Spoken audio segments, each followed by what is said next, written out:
Happy New Year! Not doing anything super exciting over here, but one of the things I wanted to talk to you today about was what was my favorite things to do to fluff for January. Now, I've talked a little bit about the word fluff before, and I'll have to be honest, it's not an original word of mine. I've heard some of my favorite people that I follow say the word fluff before, but fluff is when you go into a room that's already decorated and then you just add the little extras, whether it be fluffing a pillow or greenery. And it doesn't have to be some extravagant floral arrangement. It could be, like I said, bringing the outside in. So I'm going to show you how I fluff my den today.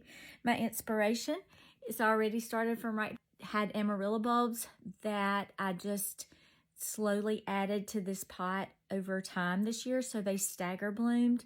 I've already cut off the old blooms, and so they just keep blooming. Now the paper whites, they're there and they're probably on their last leg, but they're still pretty there and they're still blooming and I get to enjoy them. But if I didn't have those there, I would definitely make sure that I had green plants there, because green plants bring color.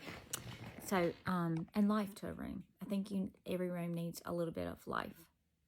Second fluff, I changed the greenery out in the bar back to my feathers, and I fluffed them, literally. I mean, I fluffed the feathers because they were kind of, cleaned them, made them look, changed back my cocktail napkins. I had a couple to choose from, but for a little while, I'm going to keep the ducks out. So that's another way that I fluffed this area.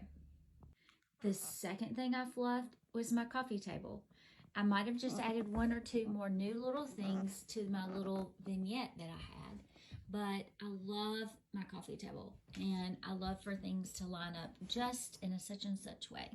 So if you'll notice that I don't always believe in tiny stuff, but if you have tiny things, group them together and they make a big impact. So what is lovely, don't you love that? Is add some new frames. I needed to add some frames, so I add that. That's another thing. Group all your pictures together. That's another great way to fluff. And if it's just not obvious enough, you literally just need to fluff your pillows. Fluff them. Change them out. Just fluff.